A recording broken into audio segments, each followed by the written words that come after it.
अब जज कहेगा कि हाँ ये व्यक्ति जेन्युइन है, क्योंकि फ्रॉड आदमी लेटर लेकर नहीं जाता।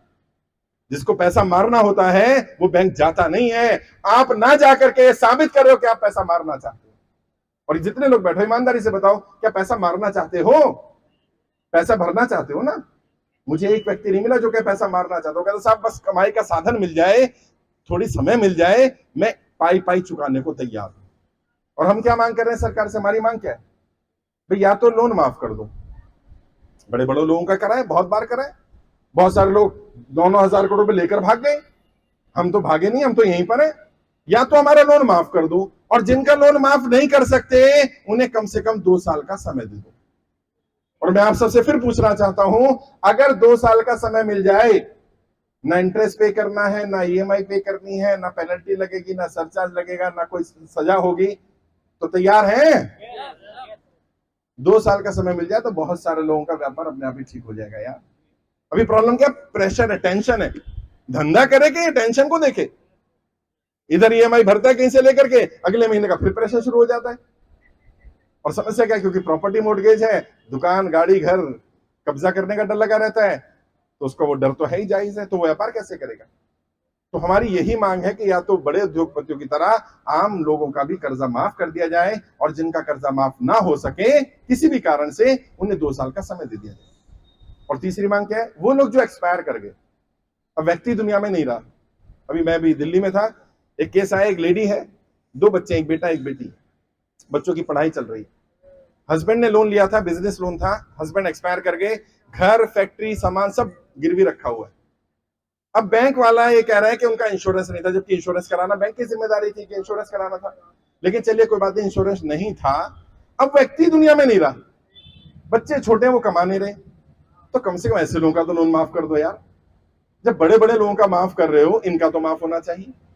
तो हमारी यही मांग है, हमारी कोई बड़ी मांग नहीं है। और मैं आपको ये बात दावे के साथ कह रहा हूं, जल्दी ही सरकार इस पर संज्ञान लेगी, क्योंकि सरकार पर अब दबाव पड़ रहा है। दबाव क्यों पड़ रहा है? जब ये संख्या 10,000 थी ना, सरकार सीरियसली नहीं ले रही थी हमें। 10,000 लोग हैं, क्या करेंगे? अच्छा, जब 20,000 हुए, थोड़ा दबाव पड़ा, 50,000 हुए और दबाव पड़ा, 1,00,000 हुए तो सरकार ने जवाब देने शुरू कर दिए लेटर के। अभी 3,60,000 हो गए। सोचिए जिस दिन 1 करोड़ हो जाएंगे उस दिन क्या होगा? है? हाँ, जहां मैं खड़ा हूं ना, या सरकार आके खड़ी होगी, कहेगी भाई बाप बताओ क्या करने का है, देख लेना, ऐसा ही होगा। अपनी अपनी लड़ाई मत लड़ो, अपनी अपनी लड़ाई लड़ोगे सफल नहीं हो पाओगे, याद रखना। मेरे ऊपर कर्जा नहीं है, राजीव जी पर कर्जा नहीं है, राहुल जी पर कर्जा नहीं है, हरप्रीत जी पर कर्जा नहीं है, इस्लाम जी पर कर्जा नहीं है, मेरी टीम में से किसी व्यक्ति पर कोई कर्जा नहीं है। हम आपकी लड़ाई लड़ रहे हैं। आप में से भी जिसके ऊपर कर्जा नहीं है वो भी लड़ाई लड़े, और जिसके ऊपर कर्जा है वो अपनी तो लड़ाई लड़े ही लड़े, दूसरे की भी लड़ाई लड़े। और देखो यार, 70-80 लोग है यार, अगर सब लोग तय कर लो कि हमें एक दूसरे की मदद करनी है? कोई रिकवरी एजेंट आके भाई को परेशान करने लग जाए और सब लोग जाकर के इसके घर पहुंच जाओ, ओए कैसे परेशान करा, मेरा भाई है, हिम्मत नहीं होगी दोबारा रिकवरी वाला आकर के भाई को परेशान कर दे। प्रॉब्लम क्या है? तुम अपनी लड़ाई लड़ रहे हो। अगर अपनी अपनी हर कोई लड़ाई लड़ेगा तो आपकी मदद के लिए केवल आप ही होगे, एक व्यक्ति मिलेगा। लेकिन अगर हर कोई तय कर ले मुझे दूसरे की लड़ाई लड़नी है, तो हर एक की मदद के लिए 100-100 लोग मिल जाएंगे सर, संगठित होकर के। वो बचपन में कहानी सुनी थी ना, एक एक लकड़ी को कोई भी तोड़ सकता है, लकड़ी का जब गट्ठर बन जाता है उसे तोड़ना आसान नहीं होता, उसे कोई तोड़ नहीं पाता। अपने मतभेद मिटाओ, जाति के आधार पर, धर्म के आधार पर, भाषा के आधार पर। वो तुम्हें बांटेंगे, तुमने नहीं बंटना है। वो तुम्हें बोलते रहेंगे तुम्हारा धर्म ये, तुम्हारी जाति हो, कहता भाई हमारा एक ही धर्म है, कर्जा माफ कर रहा है कि नहीं कर रहा बता? है तुम्हारी जाति कर्जा, और कोई नहीं अपने यहां। और जब तुम इस तरह से बात करने लगोगे, जब तुम एक दूसरे की आवाज उठाने लगोगे, तो मेरा विश्वास करना, ये नेता वापस आ जाएंगे अपने ट्रैक पर और ये कहेंगे चलो भाई कर्जा माफ कर देते हैं। और कई लोग ये भी पूछ रहे थे लोन माफ करने के लिए पैसा कहां से आएगा, तो मैंने एक वीडियो बनाई थी, आपको शायद पता भी होगा, तुमसे भी कोई पूछ ले तो तुम्हें पता होना चाहिए कहां से पैसा आएगा। बैंकों में अनक्लेम्ड अमाउंट पड़ा हुआ है, इंश्योरेंस कंपनियों में अनक्लेम्ड अमाउंट है, कितना? 2 लाख करोड़ रुपया। ये कितना होता है? जितने लोग भी हमारे मिशन में जुड़े, अगर सबका सारा लोन माफ कर दिया जाए तो भी 1.5 लाख करोड़ ही है भाई, तो भी बच जाएगा 50,000 करोड़। यानी सरकार का कोई व्यक्ति ये बोले कि सरकार के पास पैसे नहीं है, तो ऐसा नहीं है, सरकार के पास पैसे भी पड़े हुए हैं और अनक्लेम्ड है। अनक्लेम्ड कौन सा होता है?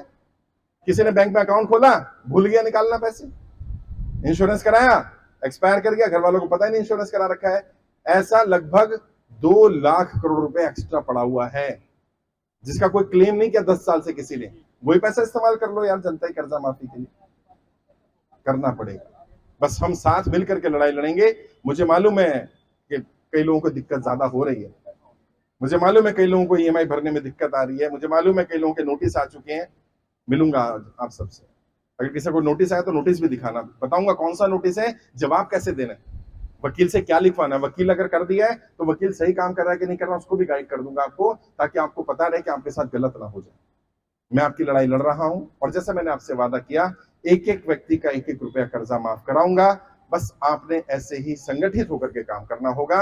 अपनी अपनी लड़ाई मत लड़िए, सबकी लड़ाई लड़िए, सबका कर्जा माफ हो जाएगा। और जो मैंने नारा दिया था वही नारा है हमारा, क्या? इस बार जनता का कर्जा माफ करना पड़ेगा। हाँ, इस बार जनता का कर्जा माफ, ऐसे नहीं जोश के साथ, जनता का कर्जा माफ, जनता का कर्जा माफ, जनता का कर्जा माफ करना पड़ेगा। हमारी कोई लड़ाई नहीं किसी से। जो पार्टी जो नेता जनता की कर्जा माफी करेगा हम उसका साथ देंगे, और जो नहीं करेगा हम उसका साथ नहीं देंगे। और ये बात सभी पार्टी के सभी नेता कान खोलकर सुन लें। अब भड़काना मुश्किल है, हमारी और कोई लड़ाई नहीं है। जैसा अभी राजीव जी ने कहा, दिल्ली हो सकता है बुला ले सरकार, अगर कोई कॉल आ जाए, मैसेज आ जाए, सरकार बुलाए बात करने, चले जाना, अपनी समस्या बताना। अच्छा, ना बुलाए और हमें सरकार के यहाँ धरना देने जाना पड़े तो भी चल लेंगे, जाना पड़ेगा।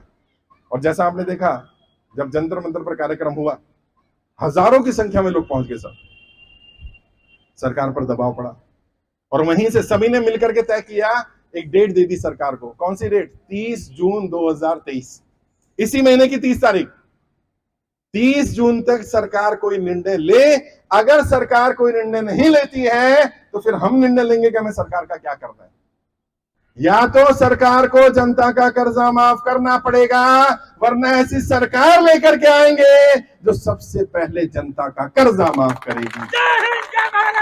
जनता का कर्जा माफ, जनता का कर्जा माफ, जनता का कर्जा माफ करना पड़ेगा, कोई और विकल्प नहीं है साहब। और ऐसे ही अपनी मांग पर डटे रहना। वो लोग तुमसे पूछ सकते क्या चाहिए, तीनों मांगे याद रख लो, रट लो। पहली मांग क्या है? जैसे बड़े उद्योगपतियों का लोन माफ किया जाता है, हमारा भी माफ करो। दूसरी मांग, अगर माफ नहीं कर सकते तो कम से कम 2 साल का समय दो। अच्छा, कई हो सकते हैं जिन्हें 6 महीने का समय काफी हो, लेकिन फिर भी मांगना कितना? 2 साल, क्योंकि अपने लिए नहीं मांगना ना, हो सकता है भाई को, दूसरे को 2 साल की जरूरत हो, 2 साल का समय मांगना। और तीसरा, जब कोई एक्सपायर कर गया है, जिसका कोई व्यक्ति दुनिया में कमाने वाला नहीं रहा, या कोई कमाई का काम साधन नहीं रहा, कोई काम धंधा नहीं रहा, उनका लोन माफ होना चाहिए। बच्चों के सर से पिता का, माता का साया अगर चला गया तो कम से उनके सर से छत ना छीनी जाए, उन्हें बेघर ना किया जाए, मैं ये मानता हूं। और ये इंसानियत की बात है यार। देखो, कोई व्यक्ति नहीं बचा दुनिया में, अब उसके बच्चों को भी हम बेघर कर दें, ये अच्छी बात नहीं है। ये तो इंसानियत के खिलाफ बात हो जाएगी। कहां से देगा वो, जो बचा ही नहीं वो व्यक्ति। कोई गलत कदम नहीं उठाना है, कुछ गलत विचार मन में नहीं लाने, क्योंकि मैंने बार बार कहा, इसमें आपकी गलती नहीं है अगर आप कर्जे की दलदल में फंसे हैं। इसके लिए सरकार की गलत नीतियां जिम्मेदार हैं, और सरकार की गलत नीतियों की सजा अपने आप को नहीं देनी। अभी आप लोगों की दुआ से, आप लोगों का साथ, आप लोगों का प्रेम मिला, पिछले 10 महीने में 20,000 ज्यादा लोगों को हम आत्महत्या करने से बचा चुके हैं साहब। और हर जगह लोग मिलते हैं। कल भी मुरादाबाद में लोग मिले, बरेली में लोग मिले, कहते साहब आज मैं जिंदा हूं, आपकी वीडियो देख ली थी, उस वीडियो ने मुझे बचा लिया, वरना मैं दुनिया में नहीं होता।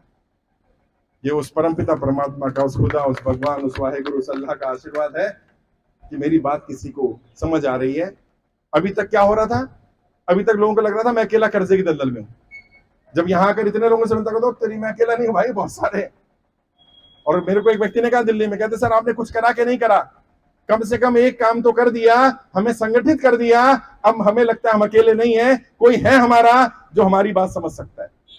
क्योंकि साथियों, सच्चाई पता है क्या? कर्जा एक ऐसी बीमारी है, सहा भी ना जाए और कहा भी ना जाए, किसी को बता नहीं सकते साहब, रिश्तेदार तक को नहीं बता सकते। ऐसी जगह हस्बैंड ने वाइफ को, वाइफ ने हस्बैंड को नहीं बता रखा कितना कर्जा है, क्यों? पता चला छोड़ ना दे, कर्जे में फंस गया है तुम।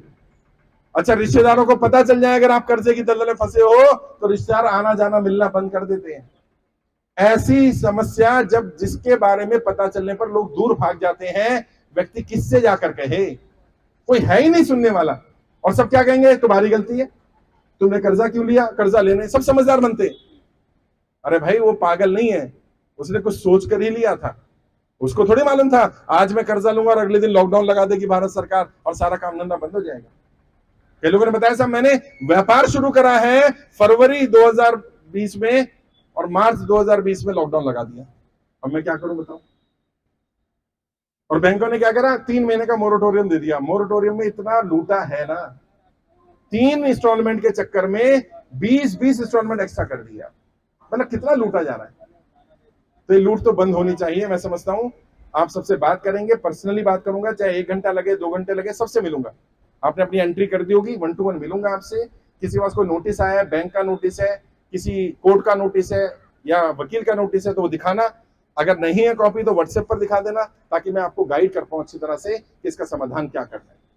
बाकी संगठित रहो। आज जितने लोग आए हैं बाराबंकी में सबका एक व्हाट्सएप ग्रुप बना दूंगा, सब लोग आपस में कनेक्ट रहना। किसी के यहां भी समस्या हो जाए तुरंत पहुंच जाना। ये समझ लेना वो व्यक्ति तुम्हारा अपना है। एक माँ के पेट से पैदा होने वाले भाई बहन नहीं होते हैं, जो एक दूसरे का दर्द समझते हैं वो भी भाई बहन होते हैं। ये समझ लेना वो तुम्हारा भाई तुम्हारी बहन है। अगर सच बता रहा हूं इंसानियत के नाते उस परमपिता परमात्मा को, खुदा, भगवान, वाहेगुरु, अल्लाह जो भी कहो उसको, अगर उसमें थोड़ी सी भी आस्था है ना, वो ये कहता है कि इंसान इंसान के काम आ जाए, इंसान इंसान की मदद करे, उससे अच्छा इंसान कोई नहीं हो सकता। एक दूसरे की मदद करो, बस एक दूसरे का साथ दो, एक दूसरे का सहयोग करो। और अगर मानो तुम्हें कोई फोन कर रहा है, हो सकता है तुम बैंक वाले से अच्छी तरह बात ना कर पाओ लेकिन दूसरे वाला उससे अच्छी तरह बात कर ले। तुम मानो इनका फोन आया तो ये बात कर ले, इनको फोन आया तो ये बात कर ले, डांट दो उसको। और कोई रिकवरी वाला गाली गलौज करता है, बदतमीजी करता है, मिसबिहेव करता है, घर पर आकर बैठ जाता है, ये इलीगल है, अलाउड नहीं है। कुछ नहीं करिए, वीडियो बनाइए उसका। और उसके बाद कुछ डॉक्यूमेंट्स होने चाहिए। सबसे पहला उसके पास आई कार्ड होना जरूरी है। बिना आई कार्ड के वो आपके घर नहीं आ सकता। और आई कार्ड भी कौन सा? उस बैंक का जिस बैंक से आपने लोन लिया।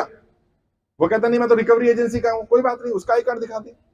और अगर वो रिकवरी एजेंसी का है तो आई कार्ड के साथ साथ उसके पास वर्क ऑर्डर होना चाहिए कि इस बैंक ने इस कंपनी को काम दिया है रिकवरी का। प्लस विजिट लेटर होना चाहिए। बैंक में 100 एम्प्लॉई हैं, 100 के 100 तुम्हारे घर आ जाएंगे क्या? जिसको विजिट लेटर होगा वही आएगा ना। तो उसको बोलो विजिटिंग लेटर दिखा, तेरे को मेरे घर भेजा है तो कोई लेटर होगा ना, दिखा लेटर कौन सा है। और अगर वो लेटर ना दिखाए उसे बिठा लेना, पुलिस को बुला लेना कि भैया ये तो नकली आदमी है, साबित कर तू। फिर रिकवरी एजेंट के पास डीआरए का सर्टिफिकेट होना जरूरी है। डेप्ट रिकवरी एजेंट का सर्टिफिकेट होता है, उनकी ट्रेनिंग होती है, उनका कोर्स होता है। सर्टिफिकेट के बिना वो रिकवरी का काम नहीं कर सकते। थोड़ा डरना बंद करो। समस्या क्या रही? तुम्हें कोई भी फोन पर धमका रहा है, पुलिस वाला बन के धमका रहा है, वकील बन के धमका रहा है, बैंक का मैनेजर बन के धमका रहा है और तुम डर गए। उसको बोलना हाँ कितना बड़ा पुलिस वाला है ना, आजा घर आजा, देख लेंगे तेरे को। कोई गुनाह नहीं कर दिया यार, तुमने लोन लिया, तुमने कोई पाप नहीं किया है। तुमने कुछ परिस्थितियां देखकर लोन लिया था, चुका भी दोगे आज, नहीं तो कल परिस्थितियां ठीक हो जाएंगी। लेकिन कोई आपकी मानहानि करे, कोई आपके साथ गाली गलौज करे, बदतमीजी करे, ये अधिकार किसी को नहीं है। और अगर कोई मानहानि करता है, गाली गलौज करता है, बदतमीजी करता है, आप उसके खिलाफ केस भी कर सकते हैं मानहानि का। मानहानि के केस में 2 साल तक की सजा भी है और आप कंपनसेशन की भी मांग कर सकते हैं कि इन्होंने मुझे मेंटली टॉर्चर किया, इनके कारण मेरा व्यापार बंद हो रहा है, इनके कारण मेरे पारिवारिक संबंध खराब हो रहे हैं, इनके कारण मेरी सेहत खराब हो रही है, क्योंकि मुझे लगातार कॉल कर रहे हैं, मैसेज कर रहे हैं। अलाउड नहीं है सब चीजें। बैंक क्या करेगा? नोटिस देगा, केस करेगा। ऐसे थोड़ी होगा कि रिकवरी के लिए बदतमीज लड़के लड़कियों को बिठा रखा है और ऐसी गाली गलौज करते हैं, इतनी बदतमीजी करते हैं कि मतलब आप आम इंसान तो गालियों से मर जाए यार। कोई बात नहीं, देखूंगा अभी जो नोटिस आए वो भी देखूंगा। और किसी का अगर कोई किसी साथ बदतमीजी किया, मिसबिहेव किया, उसका भी इलाज करेंगे। घबराना नहीं है, परेशान नहीं होना। मैं बार बार कह रहा हूं लंबी लड़ाई है, समय लगेगा, लेकिन ये कंफर्म है हम इस लड़ाई में जरूर सफल होंगे, क्योंकि हमारी मांग जायज है, हम कोई नाजायज मांग नहीं कर रहे। जब बड़े बड़े उद्योगपतियों का लाखों करोड़ रुपए का लोन राइट ऑफ हो सकता है, राहत मिल सकती है, तो आम जनता को क्यों नहीं? हमारी तो इतनी सी मांग है। और मैं फिर एक बार आप सबसे पूछना चाहता हूं, क्या जनता का कर्जा माफ होना चाहिए कि नहीं होना चाहिए? ऐसे नहीं, जोश है ना जी। जनता का कर्जा माफ होना चाहिए कि नहीं होना चाहिए? जनता का कर्जा माफ होना चाहिए कि नहीं होना चाहिए? अब हमारा नारा, जनता का कर्जा माफ करना पड़ेगा, जनता का कर्जा माफ, जनता का कर्जा माफ, जनता का कर्जा माफ करना पड़ेगा। और कोई विकल्प नहीं है सर। बहुत बहुत शुक्रिया, आप सभी आयोजकों का शुक्रिया।